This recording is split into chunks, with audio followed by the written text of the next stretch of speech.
everyone. Welcome to another episode of my podcast. Today I have a very special guest all the way from Hong Kong. I have JR Gabuya of ARKM. Hi, JR. Hey, Channa. Did I pronounce the band name correctly? No. It was great. Arkham, yeah. Thank you for verifying. Yeah, I heard that the name actually influenced by Batman, right? Yeah, I love the game.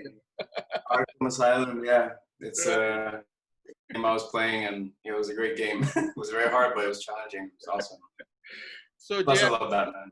So, JR, how are you doing with all these lockdowns and COVID and everything? Well, so far coping up. Everything's coping well. Everything's fine. As long as you wear a mask, make sure everyone is is not feeling scared of you because they're not wearing the mask. So it's really more of a a concern for everyone instead of just yourself. You're protecting yourself for everyone. So yeah, it's good so far. Right. Yeah. By the way, congrats on the new single. I saw your new single was released just a few days ago, right? No, this is more like just a preview of a song that I was tracking for the band. But yeah, we have a couple of songs, but this is a new one we're working on. So yeah, it's great. Yeah, still working on it. I got to know you because you guys played here in the Philippines in the Finite Fest. Although we were not able to talk during the show, I saw you perform, and we got connected later on. Yes. How's the feeling coming back and playing here in the Philippines? It was overwhelming because I haven't been playing in the Philippines for a long time. I'm not sure the last time I was there, I was with my previous band, and that was years back. So as soon as we got to play a show in Philippines, I was just really happy. And being with my my band, it's it's exciting. It's exciting and very overwhelming. Happy, man. Yeah. Yeah. Was that the first time you performed in the Philippines, or did you do it before? I've done it before. I've toured my previous band in the Philippines.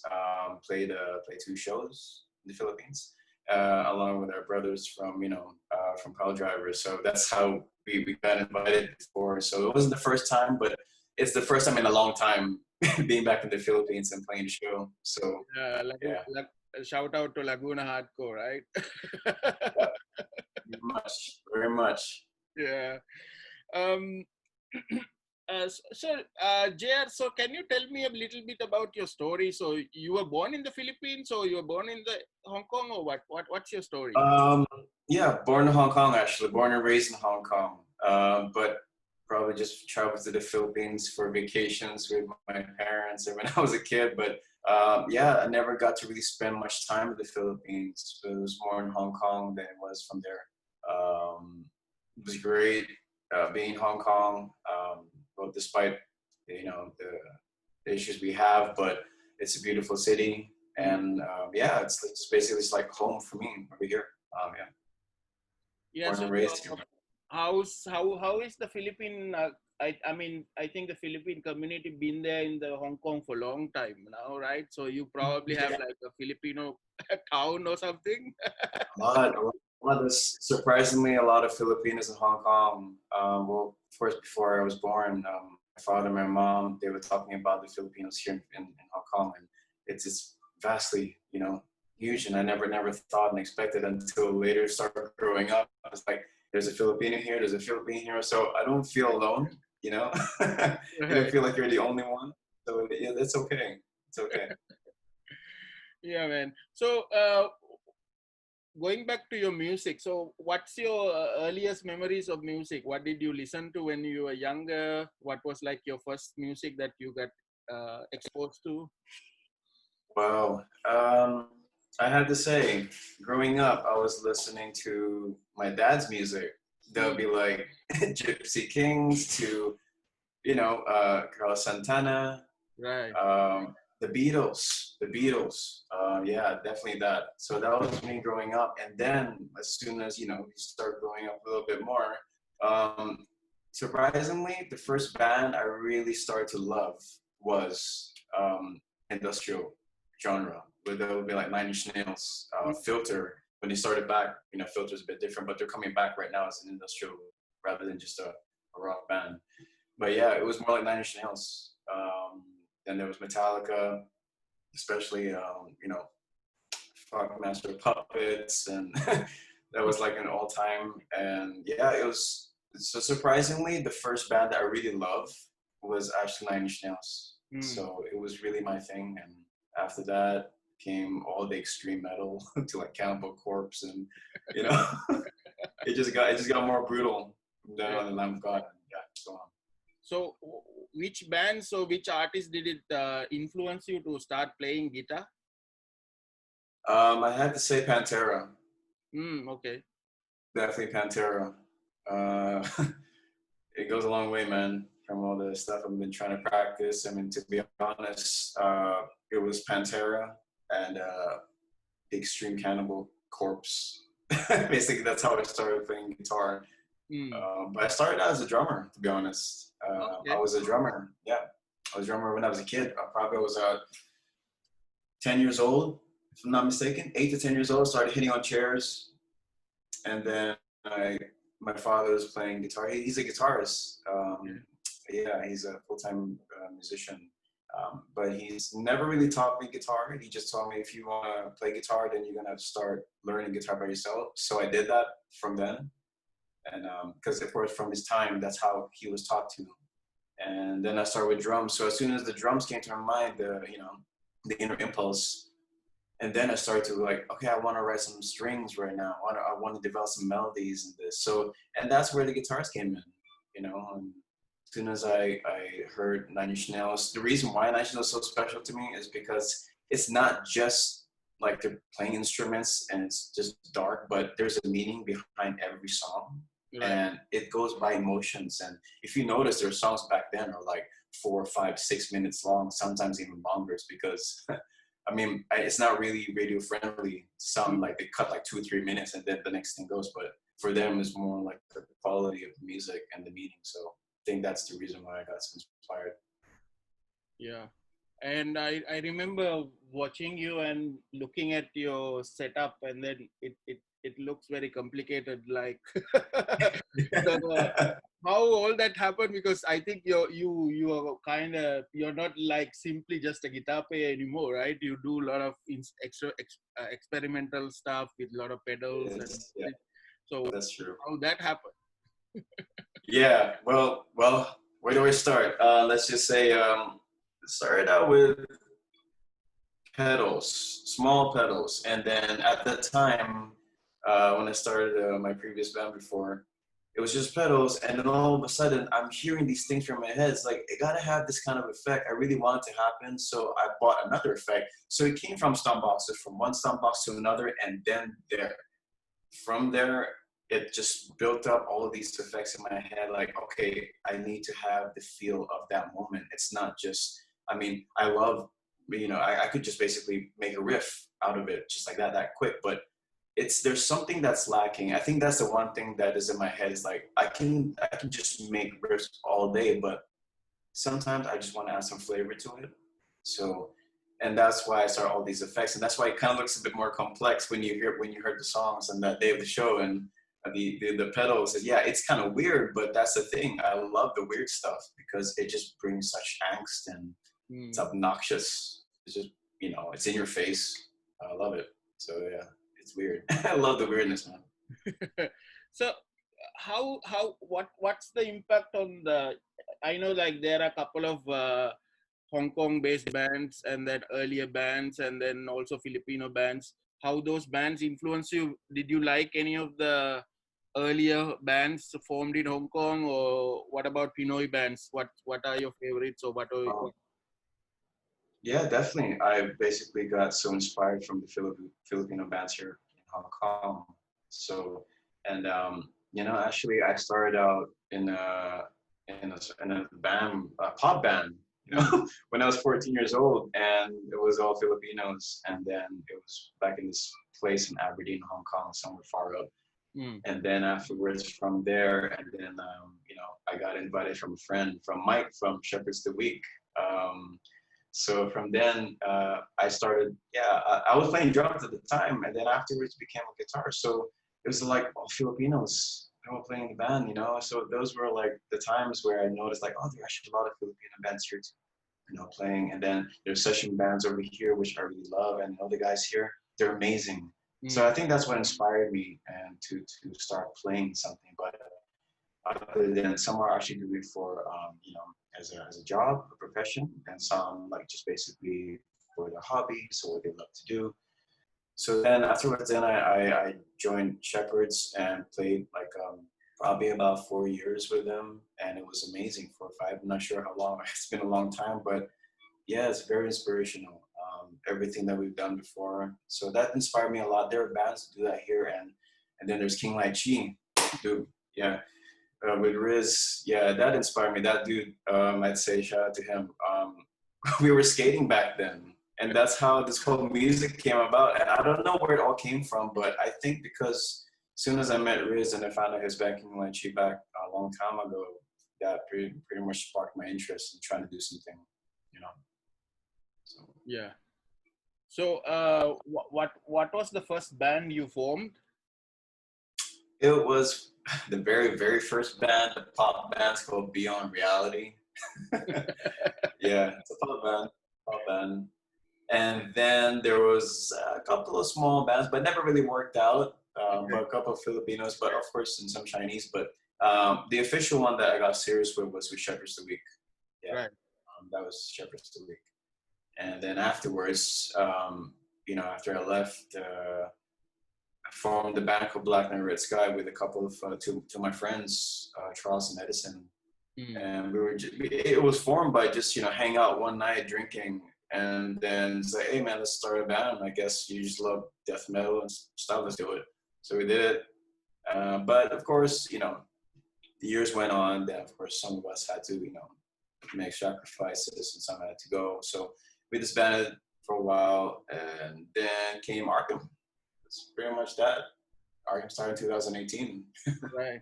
So a few years ago, your drummer JM, you know, JM is one of my best friends because we always meet every year. He comes to Pulp SummerSlam, so we hang out, and then he comes alone, so we he doesn't have anybody to hang out, so he he started hanging out with me for some time, and then he actually gave me a sticker, this Black Knight and Red Sky.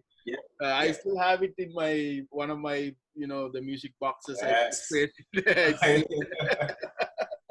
That's amazing, man. Thank you for sticking up there. Yeah, it's there along with Sumerian records and everything. It's still still. Awesome. Yeah. So Arkham, how did that band came to be? How did you started that band? Yeah. Well, it started off with in 2018. Me and my guitarist Sam Mears, we had a side project with another band, like a couple of guys, but and then of course like it didn't really work out in the end, so we kind of went, you know, hiatus for a while, for probably a couple of months, only less than a year. And then he calls me up and said, hey Jay, miss playing with you, man, it's been a while. So I said, all right, screw it, let's do something, man. So we talked about it for days and weeks. We met up a couple of times, and then we started to, you know, make tracks together. It was just me and him. We started making the tracks together, and then afterwards, we contacted my old friend Brian, bass player in Arkham right now. Right.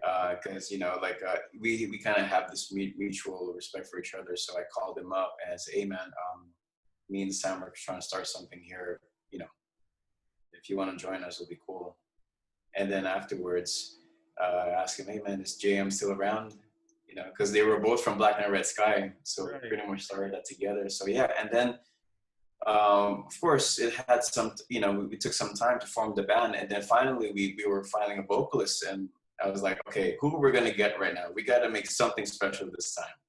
So, and then they gave some suggestions. Brian was like saying, oh, you know what? I got a friend named Allison. You know, I think she would be really cool to try. I said, all right. Does she sing or scream? I said, well, she sings, but I guess she can try to scream, I guess. And then said, and then from there we met her.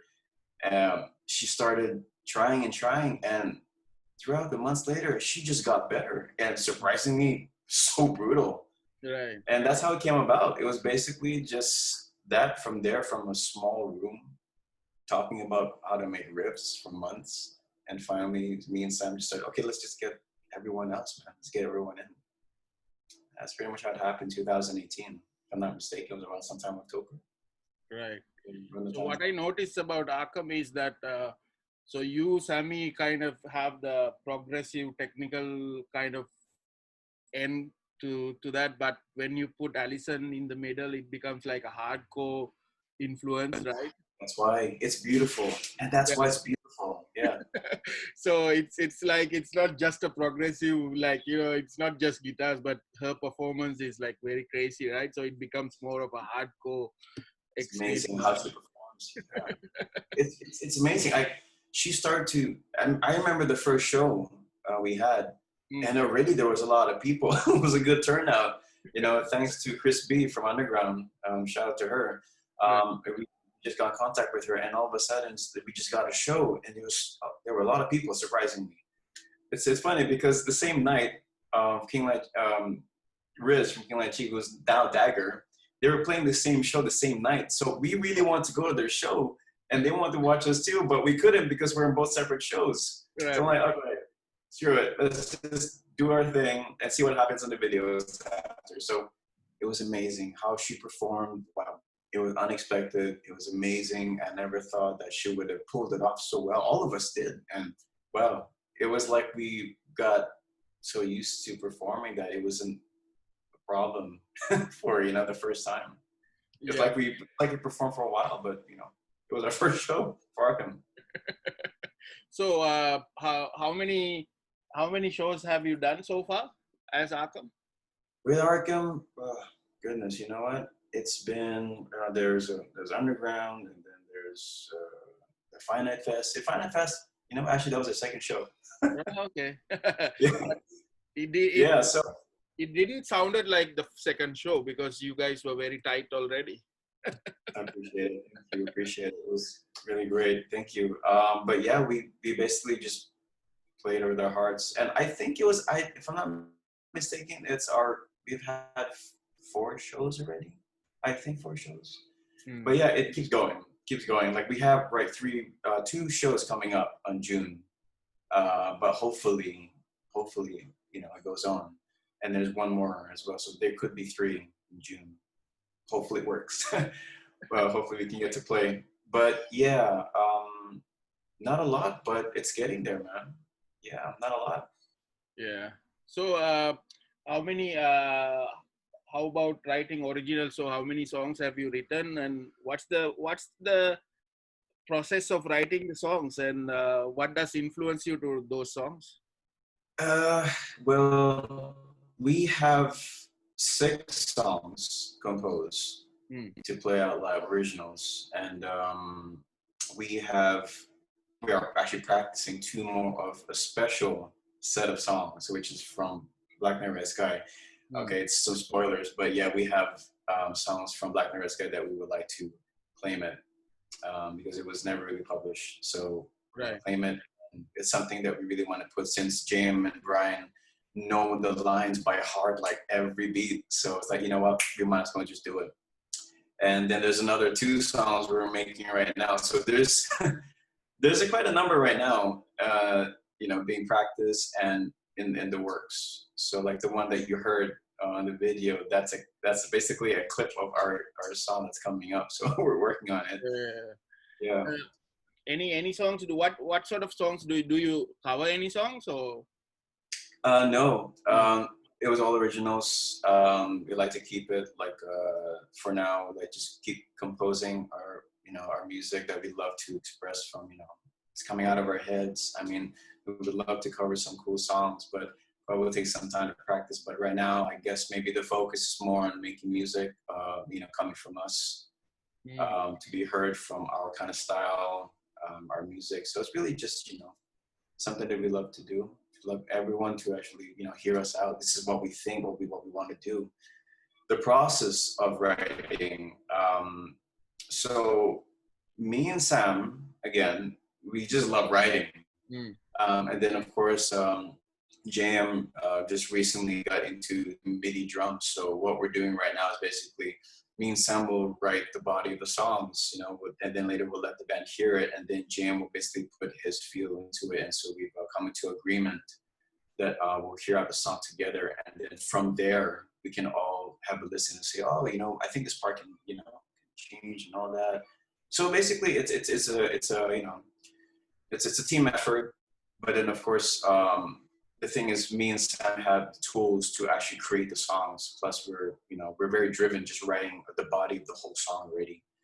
And then of course, because it's different from like just writing the song, and then if you come in the band room and you're writing a song together, coming up, with, the impulsive thoughts. I mean, that's great, but it would take hours to write, and it would be great for, if we had all day or days to write, we would probably sit down and just keep writing. But unfortunately, we only have a couple of hours until we have to head home, and then we got to work the next day. So Channa is more like a good convenience part for everyone. So me and Sam pretty much took the part of just making the song. Since we love writing, we're pretty much almost writing almost every day.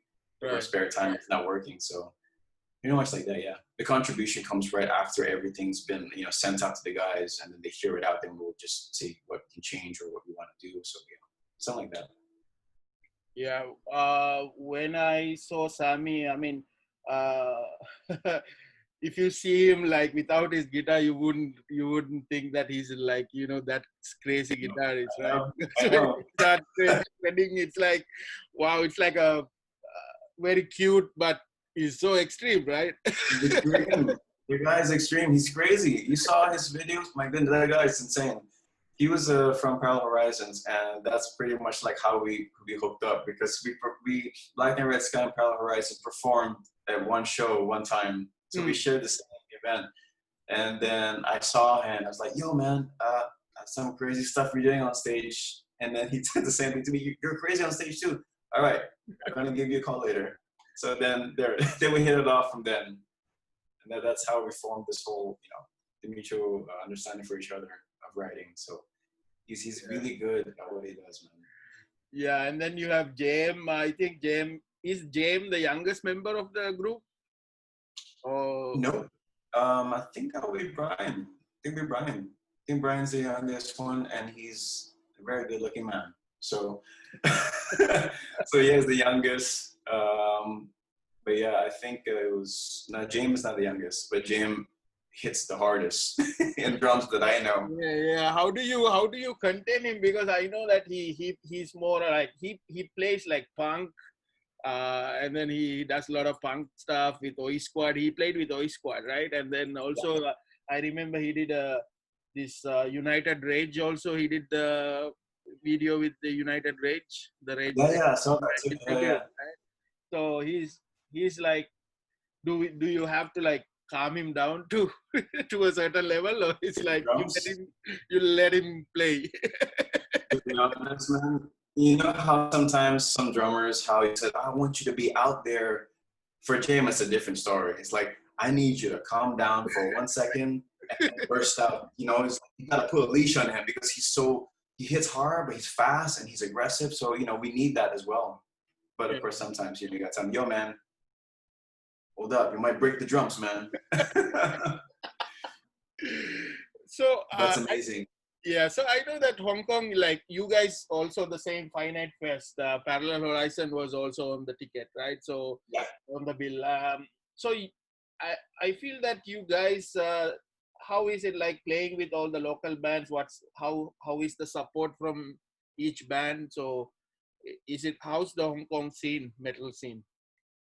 Well, of course, in the Philippines, we were playing with the bands there. Yeah, knew the guys from Lost Threads, and so it was great to see them. And And compared to Hong Kong is different, man. It's totally different. In Philippines, you get all the support from the bands. You know, you see, like if you go to a show, you probably know the band, a couple of them, or if not all of them. Right. In Hong Kong, it's like it's so small that sometimes you don't know where this band was from because you know they could barely be heard. So that's why we try to support as much as we can, and we always try to tell everyone support your local bands. You know, because not a lot of support, especially in Hong Kong. It's not very ear friendly when it comes to underground music. You know, regardless of what genre. Sometimes, unless of course you're in the mainstream, like one of the canto pop stars here, you definitely be heard, but not in the underground here. It's very, very different from Hong Kong, you know. But that's why in Hong Kong, when we play a show, we play with so much heart because that's when people hear when they start to, you know, when they go to our shows, then they'll remember, oh shit, you know, actually this band exists in Hong Kong. My God, where only now? Where'd they come from? It's surprising in Hong Kong. In Philippines, it's expected. Like there's always going to be someone crazy and awesome there. I'm sure, like every band that we've actually heard from the Philippines is amazing, you know. So in start of Hong Kong, it's like bands slowly you start to hear them out, and they're just all amazing, man. Regardless of what genre, they're just amazing at what they do. But it's just that the lack of sharing, a lot of word of mouth. So yeah, it's just a lot of support that's needed. So Yeah, I've been in the Philippines for like 13 years, and then I've seen the scene, you know, growing from, you know, early days. And then I'm so surprised that all these new genres and all these bands that coming out with so many crazy stuff, like, you know, like Lost Threads and then Fragments. I think you saw Fragments. They were so yeah, crazy. it's crazy. I got to see them. Fragments and Lost Thread. My goodness, it's crazy, man. Like these guys played that night. Like before we even played this, I'm like, should I just go home? Because that band is amazing. Like, Yeah, and then Philippines is also, it's a small scene, so you probably see the same people, you know, same couple of people every show. yeah, it's a small circle of friends, and surprisingly, yeah, we pretty much know people there too, and they know us. So it's a great feeling being back home. Yeah. One thing I saw after we became friends on Facebook, that you're not just a guitar player, rocker, but you also do combat sports, right? Yeah, specifically Muay Thai and boxing. Mainly Muay Thai. Yeah, I do that. Been a while. It's been a while. I don't know where to start, but I guess it started with a young age, man. Started boxing when I was really, really young. Right. So Muay Thai, you any accomplishments? What have you done so far? Any interesting fight?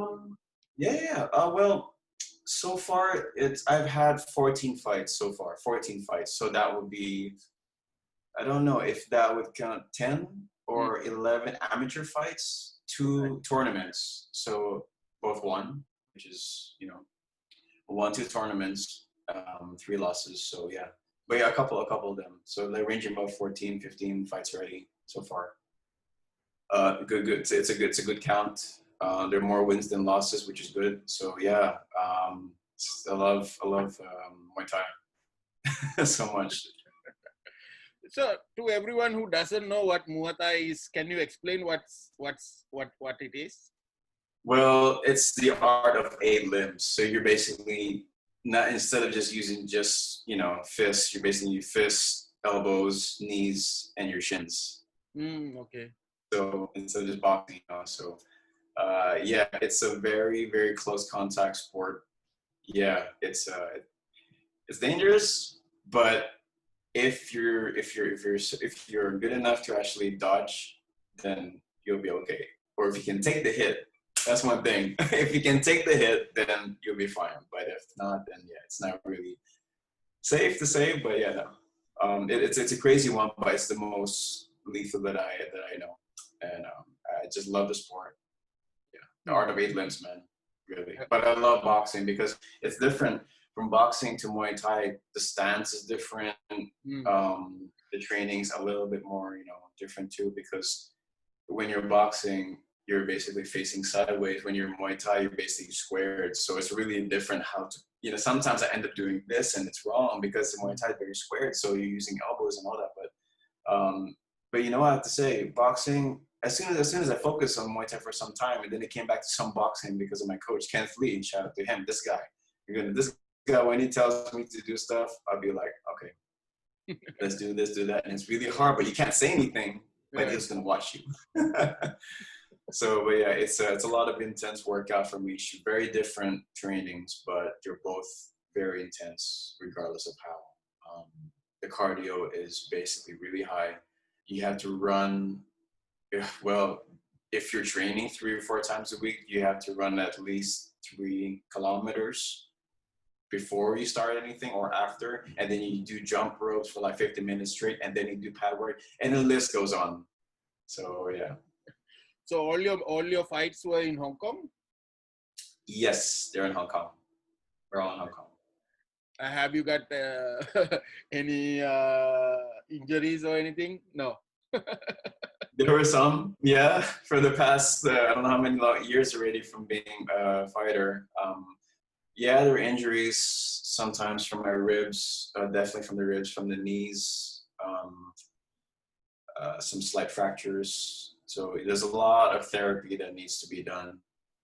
Good thing is I have no cuts in my face, so which is good.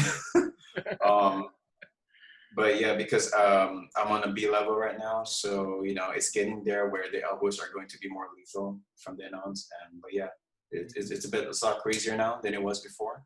So yeah, a lot of injuries. So those sports are highly impacted because of the COVID thing, right? Because yeah, at the moment, yeah. Right now, a lot there are no tournaments or fights. Well, I've had 2 or 3 offers to fight, but it all got canceled due to this, you know, pandemic. So yeah, we're sorry, that was my phone. Yeah, so yeah, from the pandemic, we can't really fight at the moment. So we're just training in preparation to any fights that come up. So, you know, since everyone's been in lockdown, everyone like start to work from home or just don't run at all or don't do anything at all. So their immune system just goes so low. By the time they hit back in the gym, they have no energy. They're you know, they gain some weight from how they were 60 kg, now it's like 70. It's like, it's been like 1 month and all of a sudden the guys already, you know, but yeah, it's been like that. So no fights at the moment, just training in preparation just in case. Yeah, but do you think the people will do like, you know, UFC did a match recently, right? Without any audience. Yeah. Fight. Yeah. No, I heard about that. I have no idea. I think someone did try something last time, but I don't think it worked out because I think some of the guys here didn't really like the feel of like, there's no feel anymore when there's no audience. It's like you're just watching. Right. You know, it's different. You know. And I think the same thing for me also. Like me and my son, we are big wrestling fans. So we kind of stop watching because we don't feel that, you know, watching it like without the crowd, like, you know, that yes, the energy I understand. Energy is different, really. It's really, yeah, exactly, man, exactly. My son is actually 10 years old, so he actually wants to become a wrestler. So and we went to WWE last year in Singapore, so because he wanted to see Seth Rollins. And now he's saying that he wants to become a wrestler. Oh, look at that. But I told him that you have to get off the couch and, you know, not always like, you know, you have to work out, right? You have to be very active for you to become. Right. And you know what? I just remember watching WWF when I was growing up. And from there, the WWE is like, wow. I remember starting off just watching WWF, you know, yes. The Ultimate Wrestler and Hulk Hogan and all that. Wow, my goodness. Actually, same thing. I used to watch that way back, and then I stopped watching because it became like a kind of joke. Yeah. And then my son recently, a few years back, my son started watching it in YouTube, and he got very interested. So then I also got interested with him then because I helped him get the magazines and toys and stuff. And then we go to the wrestling.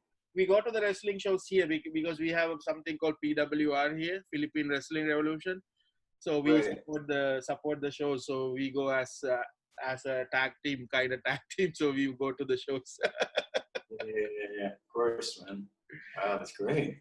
Yeah, it's a very good way to bond with your kids actually, because it's like you don't have to even speak about anything, but you're Right, already right, connected, right?